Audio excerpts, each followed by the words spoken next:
At 8:03 in the morning on June 16, 1943, Captain Jay Zeamer held his B-17 steady at 25,000 feet over Buka Island as 16 Japanese Eurofighters climbed toward him from the airstrip below.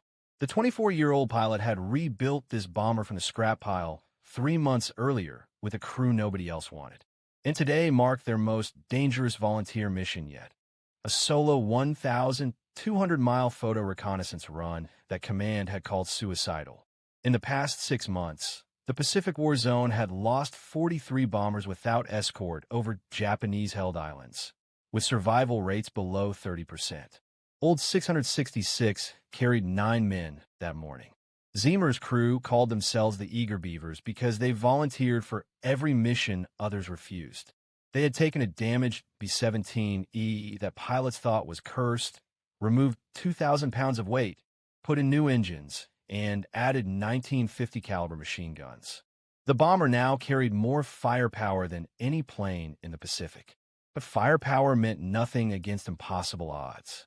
16 Japanese fighters were climbing at 3,000 feet per minute. The photo mapping run required Old 666 to stay on course for 2 more minutes.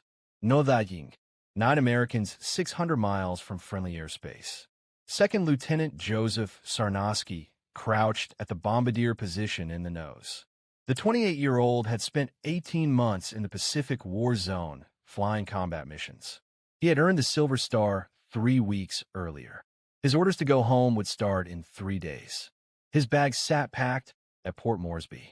He had volunteered for this mission anyway, because the crew needed an experienced bombardier to run the cameras.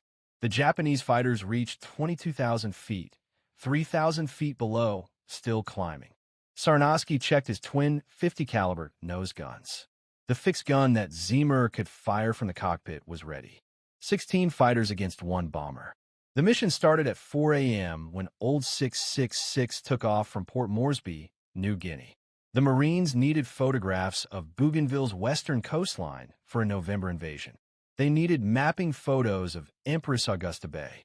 But intelligence added a last-minute requirement. Photograph Buka airfield first. The small island showed increased Japanese activity. 1 bomber, solo, no escort. The P-38s didn't have a range. They arrived over Bougainville too early. No sunlight for mapping photos. They voted, wait over ocean or photograph Buka. Buka won. The Zeros reached 24,000 feet, 1,000 feet below. The first 5 broke formation and spread out for a frontal attack. Most B-17s had minimal nose weapons. Old 666 carried 3 50 caliber guns in the nose. The Japanese didn't know that yet.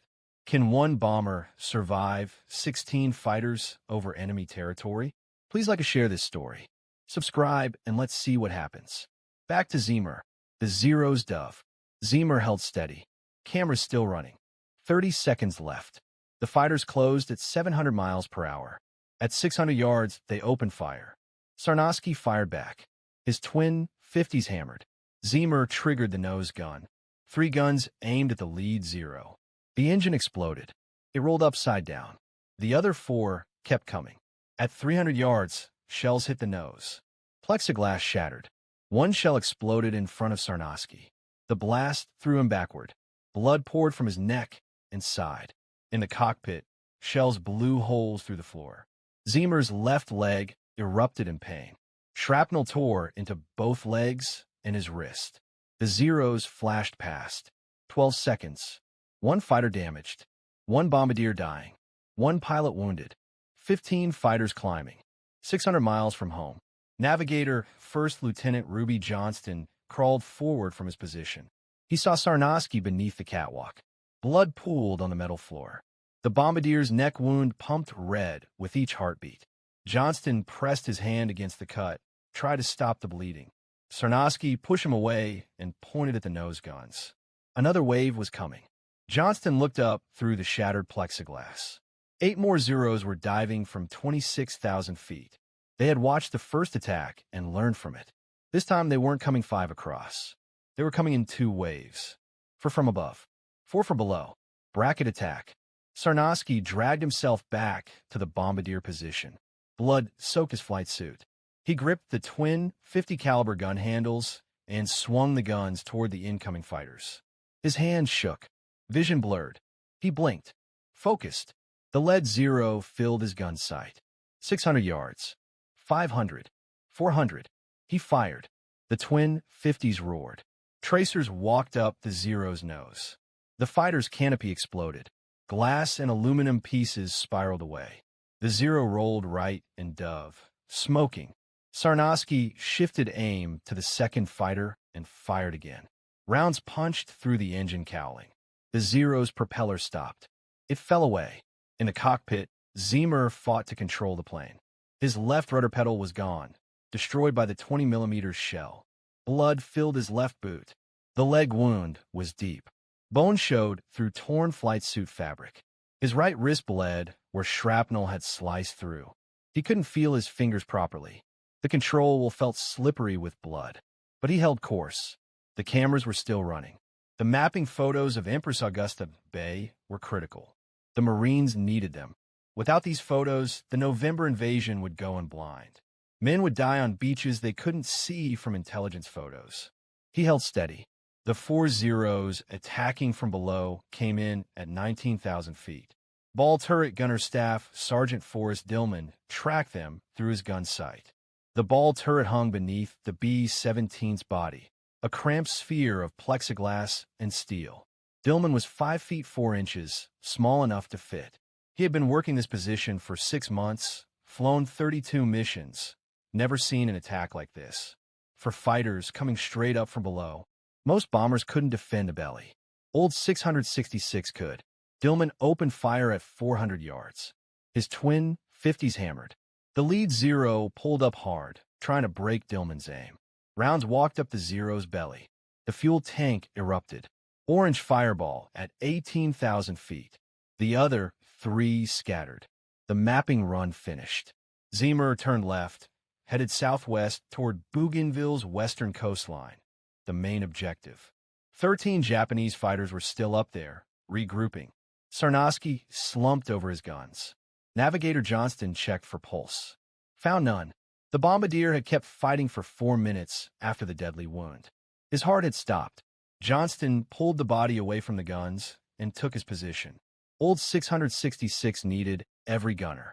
Oxygen pressure gauges in the cockpit dropped to 0. The yellow oxygen tanks behind the cockpit had exploded when the 20mm shells hit. Every crew member now depended on small personal bottles.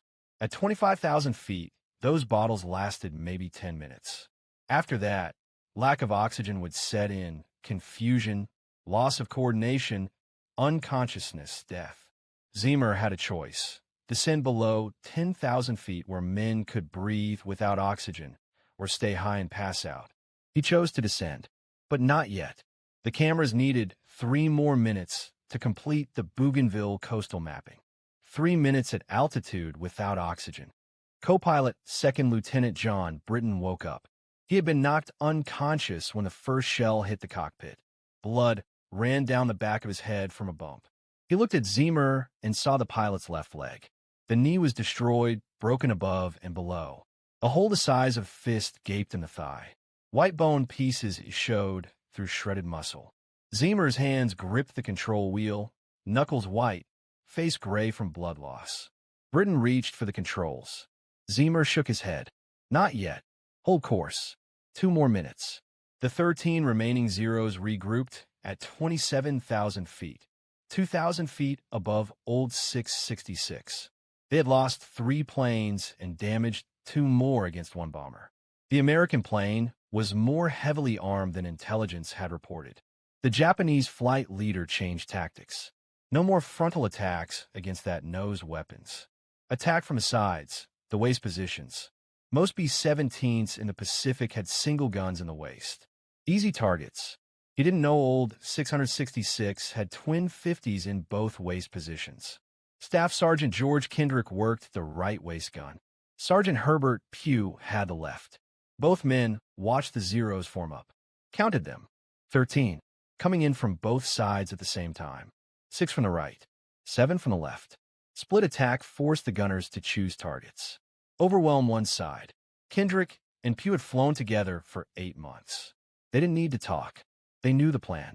Kendrick took right side threats. Pew took left. When fighters crossed over, they would hand off targets. The Zero's dove. Kendrick opened fire at 500 yards. His twin 50s tracked the lead Zero on the right. Tracers came together. The Zero's wing root erupted. Fuel sprayed. The fighter rolled away, trailing fire. Kendrick shifted to the second fighter. Fired. Missed. The Zero was zigzagging. Hard to track. He led the target. Fired again. Rounds walked across the Zero's body. Cockpit glass shattered. The fighter snap-rolled left. Out of control. 2 down on the right side. For still coming. On the left, Pew engaged his 7 targets. The first Zero came in fast. Too fast. Pew held fire. Waited. The Zero's guns flashed.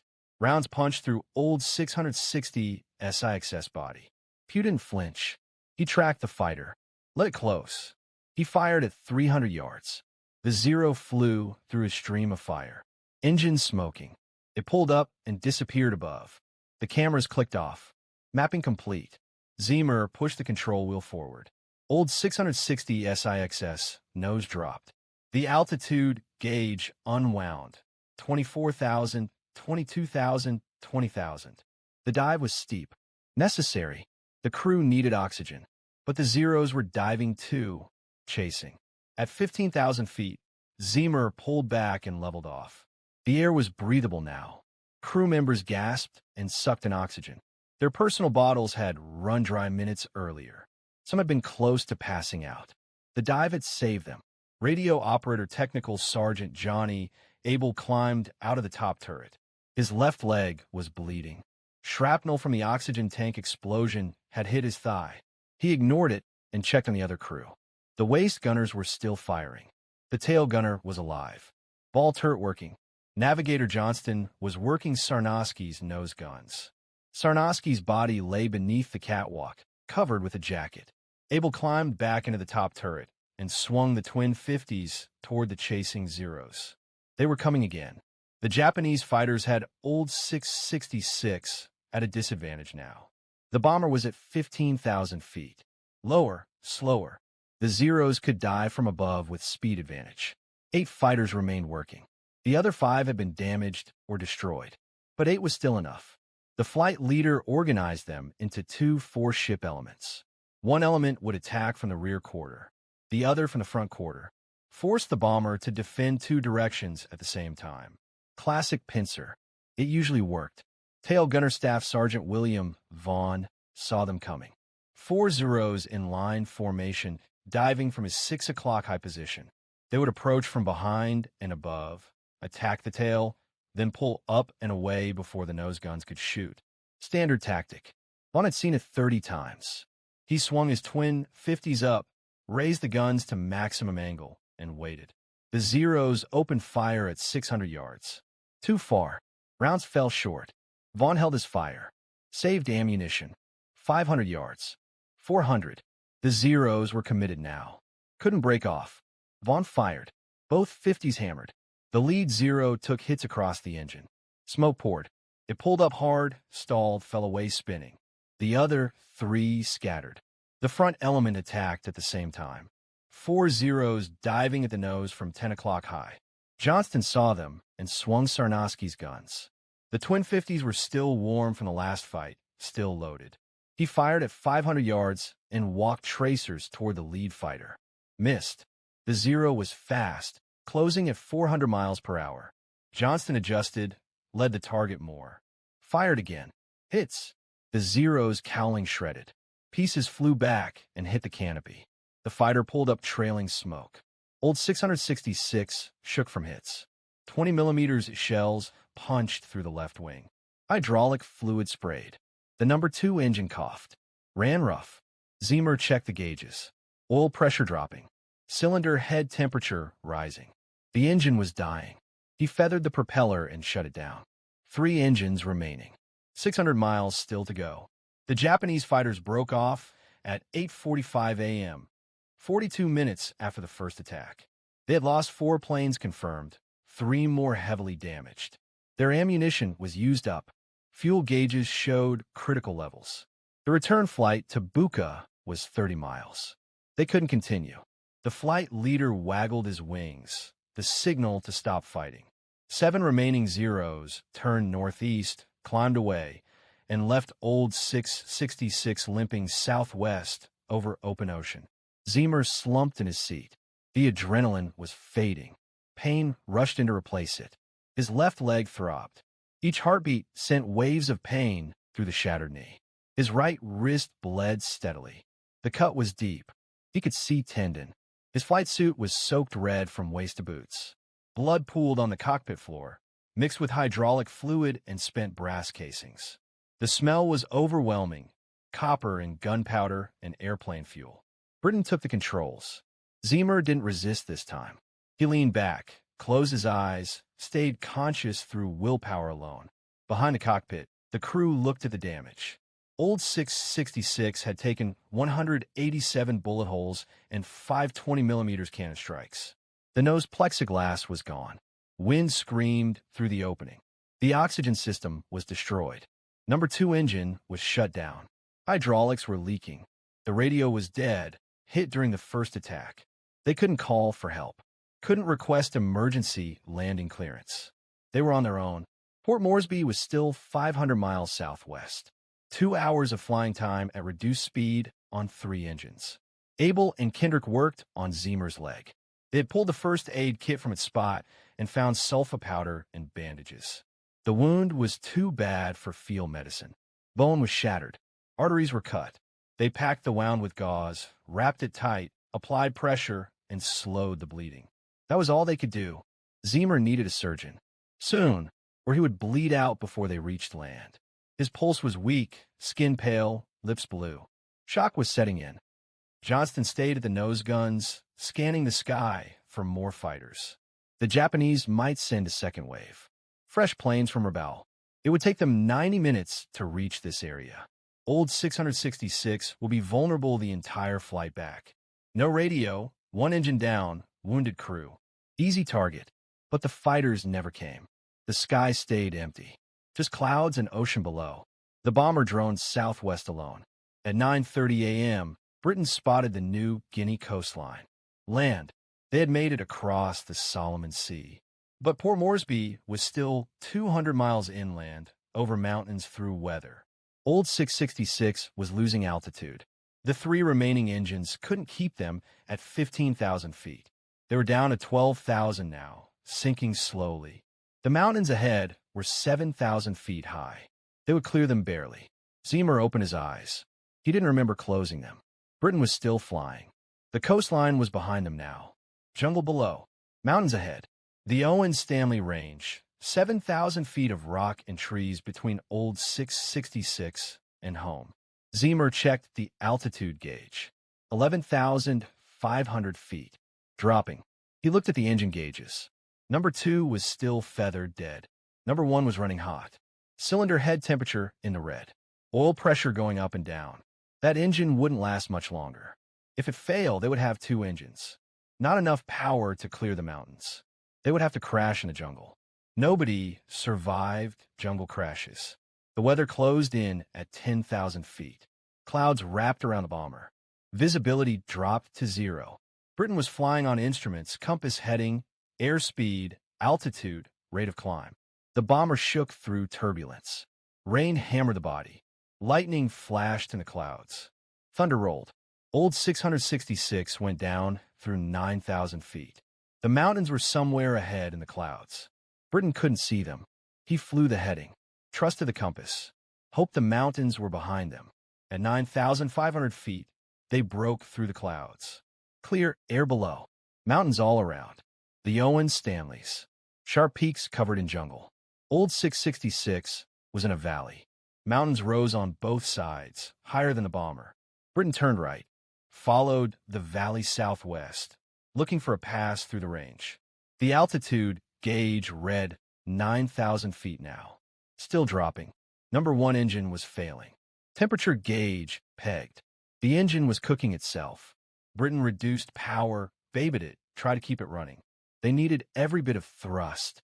Kendrick came forward and told Britain about Zeamer. The pilot was unconscious, pulse barely detectable, breathing shallow. He had lost too much blood. Hours had passed since the wound. The bandages were soaked through. Nothing more they could do. Zeamer needed blood transfusions, surgery. They had minutes, maybe less. Britain pushed the throttles forward and risked the engines. Speed was more important than caution now. The valley opened ahead. Port Moresby lay beyond the next ridge. 30 miles. Britain climbed, aimed for the lowest saddle between peaks. 8,000 feet. Old 666 struggled upward. 700 feet per minute climb rate. Normally it climbed at 1,000. The damage bomber was at its limit. The ridge approached. Old 666 cleared it by 300 feet. Trees flashed below. Then the valley opened. Port Moresby appeared ahead. 7-mile airstrip. Home. Britain pressed the radio button. Dead. Still dead. He couldn't call the tower. Couldn't request emergency landing. Would have to go straight in. Hope the runway was clear. Hope the tower saw them coming, saw the damage, and understood. He dropped the landing gear. The hydraulics groaned. Gear came down and locked. Flaps next. They went down partway. Hydraulic pressure was too low for full extension. The approach would be fast. Too fast. But there was no choice. Old 666 crossed the airfield boundary at 140 miles per hour. 30 miles per hour too fast. Britain held the nose up and bled off speed. The main wheels touched, bounced, touched again, stayed down. He reversed the propellers and applied brakes. The bomber rolled down the runway, slowing. The end of the runway approached. 2,000 feet left. 1,500. Old 666 stopped with 200 feet of runway remaining. Britain shut down the engines. The propellers spun slowly. Stopped. Silence came down. After 8 hours of engine noise and gunfire and wind screaming through the shattered nose, the silence was overwhelming, almost painful. Ground crew ran toward the bomber. They had seen it approach, seen the damage, the missing plexiglass, the feathered engine, the bullet holes covering every surface. They knew it was bad. The crew door opened. Abel climbed out first, then Kendrick, then Pugh, then Vaughn, then Dillman, then Johnston. 6 men, still moving, still alive. Blood-soaked, exhausted, but alive. The ground crew chief climbed aboard, looked inside, saw the blood pooled on the cockpit floor, saw Zeamer slumped in the pilot's seat, saw the covered body beneath the catwalk and nose. He climbed back out quickly and told the medics waiting below, "Get the pilot last. He's dead." The medics carried Zeamer out on a stretcher. His face was gray, lips blue, no visible movement. Britain climbed down behind them, grabbed the lead medic's arm, and told him, "The pilot's not dead. Check him." The medic stopped, set the stretcher down, and checked for pulse. Found one. Weak, thread-like, barely there but there. They ran for the ambulance, loaded Zeamer, and drove to the field hospital at full speed, wheels throwing up dust. The doctors gave him 1 chance in 10, maybe less. He had lost more than half his blood, both legs shattered, multiple breaks above and below the left knee. Right wrist tendons cut, dozens of shrapnel wounds across both arms and body, severe shock. His body temperature had dropped to 94 degrees. They started transfusions immediately. For units, then 6, then 8. They began surgery, worked for 6 hours straight, rebuilt the knee, repaired the arteries, and saved his life. Johnston led the ground crew to Sarnoski's body. They carried it out carefully, respectfully, laid it on a stretcher, and covered it with a clean sheet. The bombardier had died at his guns, kept fighting with a deadly wound, shot down 2 Zeros after the blast that should have killed him instantly. After his neck was torn open, after his side was ripped apart, he had crawled back to his position and fired until his heart stopped. Saved the mission. Saved the crew. Protected the nose while dying. He was supposed to go home in 3 days, back to Pennsylvania, back to his wife Marie, back to his family of 17 brothers and sisters. Now he was going home in a casket. A hero, but dead. The ground crew chief walked around Old 666 slowly and counted the damage carefully. 187 bullet holes. 5 20mm cannon strikes, each one capable of destroying a fighter. Nose completely destroyed. Oxygen system destroyed. Radio destroyed. Number 2 engine destroyed. Hydraulics badly damaged. Flight controls damaged. Left wing spar cracked. Tail section filled with holes. He looked at the surviving crew members and asked the question, "How many fighters attacked you?" Britain said 16, maybe 17. They came in waves. The crew chief shook his head. Didn't believe it. Nobody could survive 16 fighters alone. Not possible. He climbed inside the bomber, saw the blood covering every surface, saw the thousands of spent brass casings rolling across the floor, saw the torn metal, the shattered instruments, the destroyed equipment. He believed it then. He had never seen anything like it. In 18 months in the Pacific War Zone, he had never seen a bomber take this much damage and survive. The photographs old 666 captured that day were developed within hours. Intelligence officers studied them carefully. The Buka airfield photos showed 16 planes on the ground and confirmed the Japanese buildup. The Bougainville coastal mapping photos were perfect. Every beach, every reef, every approach to Empress Augusta Bay. Exactly what the Marines needed. On November 1st, 1943, 4 months after Zeamer's mission, the 3rd Marine Division landed at Empress Augusta Bay. They used the photos from old 666 to plan every detail. The landing zones, the approach routes, the defensive positions. The invasion succeeded. American forces secured Bougainville. The photos captured by a dying bombardier and a bleeding pilot saved hundreds of Marine lives, maybe thousands. Zeamer spent 15 months in hospitals. 7 surgeries on his left leg, 3 on his right wrist. Physical therapy for a year. He learned to walk again, slowly, painfully. The knee never healed properly. He walked with a limp for the rest of his life. But he lived. On January 16, 1944, 7 months after the mission, General Henry Arnold gave Zeamer the Medal of Honor in a ceremony at Walter Reed Hospital. Zeamer was still in a wheelchair, still recovering. His parents stood beside him. His mother cried. His father saluted. 2 weeks earlier, on December 17, 1943, Sarnosky had been awarded the Medal of Honor after his death. His widow, Marie, received it at a ceremony in Pennsylvania. She held the medal, looked at it, then gave it to Sarnosky's parents. They placed it in a glass case next to his Silver Star, next to his Air Medal, next to the photograph of their son in his bombardier uniform, smiling, alive. The other 7 crew members received the Distinguished Service Cross, second only to the Medal of Honor. Britton, Johnston, Abel, Kendrick, Pugh, Vaughn, Dillman. All 7. It remains the most highly decorated single air mission in American history. 9 men, 2 Medals of Honor, 7 Distinguished Service Crosses, 5 Purple Hearts. No other crew has ever been honored like this. Not before, not since. Old 666 was repaired, returned to service, flew 18 more missions, then was retired in March 1944. It was flown back to the United States, used as a training plane, and finally scrapped in August 1945. The nose plexiglass was never properly fixed. Crews who flew it later said they could still see bullet holes patched with aluminum, could still see the bloodstains on the floor. The bomber had become a legend. Zeamer survived the war, returned to MIT, earned a master's degree in aeronautical engineering, worked in the aerospace industry for 30 years, married, had children, and retired to Boothbay Harbor, Maine, the place where he had spent summers as a child building boats and sailing. He died on March 22, 2007, age 88.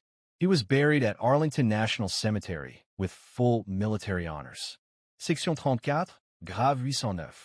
The headstone reads, Lieutenant Colonel Jay Zeamer Jr., Medal of Honor, Old 666. That's the story of the cursed bomber that became the most decorated plane in American history. The crew that volunteered for a suicide mission. The pilot who flew 8 hours with shattered legs. The bombardier who died at his guns. If you felt something watching this story, please hit that like button. It helps us share these forgotten heroes with more people who need to hear them. Subscribe so you never miss another story like this. Drop a comment below and tell us where you're watching from. We read every single one. Thanks for keeping these memories alive. We'll see you in the next.